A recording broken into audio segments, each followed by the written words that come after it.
Cheers.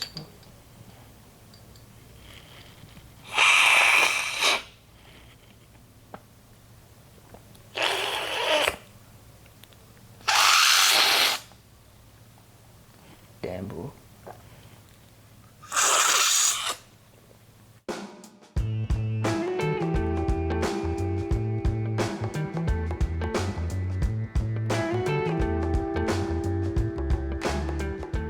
Hey, welcome back to another episode of Brew with Bettr, episode 8.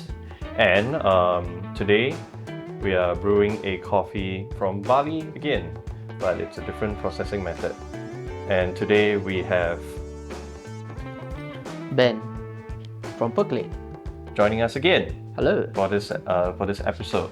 So this coffee is also from the same producers from Adina Coffee, and they've processed this differently. This has gone through a 2-stage ferment and it's fully washed. So we are expecting a lot of lively freshness, natural sweetness, and nuanced complexity to this coffee. Right now we are approaching the 4-minute mark where we're gonna essentially carry out coffee cupping to taste this coffee. For coffee cupping, we are steeping the coffee anywhere between 3 to 5 minutes. We're just taking the middle ground and we're steeping the coffee for 4 minutes. And after 4 minutes, we actually have to do a step called breaking the crust. And to break the crust is to basically prepare the coffee for a step called liquoring. Okay, not licking, but it's basically the process of tasting the coffee itself. And with that, some people practice waiting another 4 minutes for the coffee to cool down to drinkable temperatures. And now we wait.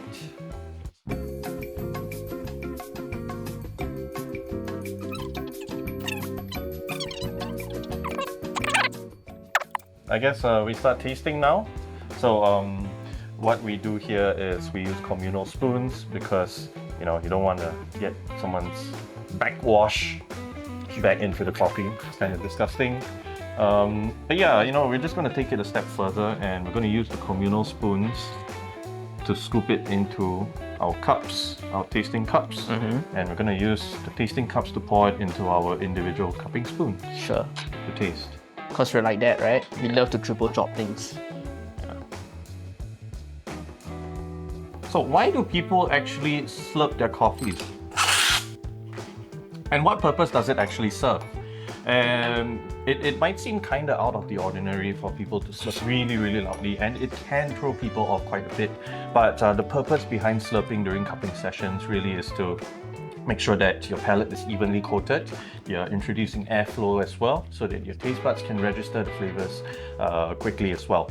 And it's just a more efficient way of registering information when you're tasting in coffee cupping sessions, because you're not just cupping one bowl, you're cupping multiple bowls of the same coffee or multiple coffees even.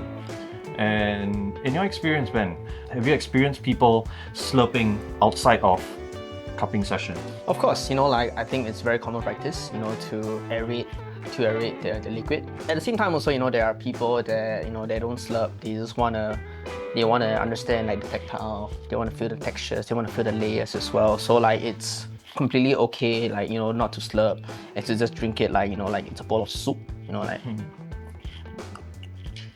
actually understand how it sits on your tongue, and from there, of course, cupping is almost like is essentially assessment, right?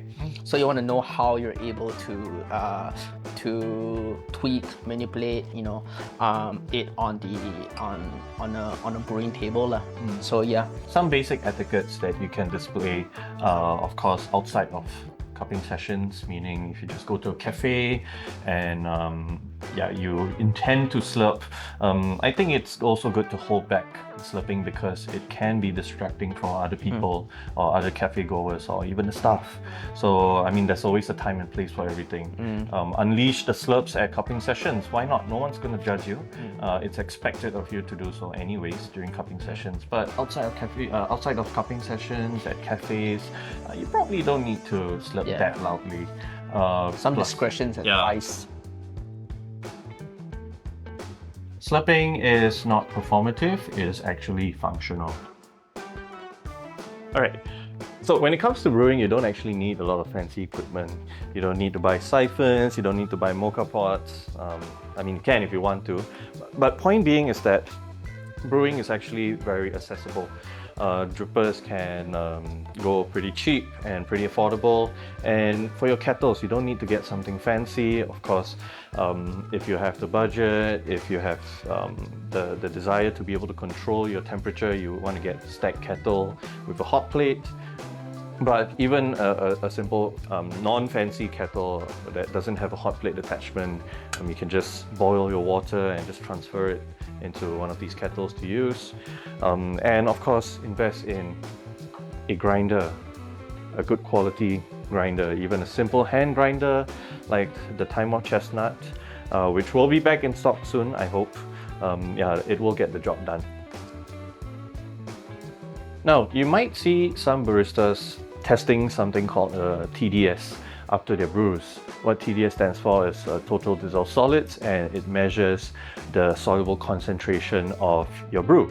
And it's measured with this piece of equipment called a refractometer, and it gives you a rough approximation of your extraction percentage. Now, what are all these numbers and percentages? Why do you need to calculate your concentration, your extraction? Most baristas, from a practical standpoint, what they do is to measure their brews as a gauge of consistency. And if you have a really well dialed in coffee with good parameters, good brewing parameters, very stable brewing parameters, and a really good barista with consistent techniques, then that TDS would be the benchmark for good quality. Now, do you really need to measure your TDS after every brew? Of course not. I mean, at the end of the day, numbers are just numbers. What matters is the flavor of your coffee. Now, is tapping and swirling your dripper during your brew, before, after your brew, is it necessary? Yeah, there are many schools of thoughts on what's the best way to fit it into your brewing routine or your pouring technique. In actuality, when it comes to techniques, there's no it's not so binary. There's no what's good and what's bad. It's really what works for you. And we have a chronic tapper and a chronic swirler over here. So the reason why I swirl and why I tap is because generally for myself, I am quite an aggressive pourer.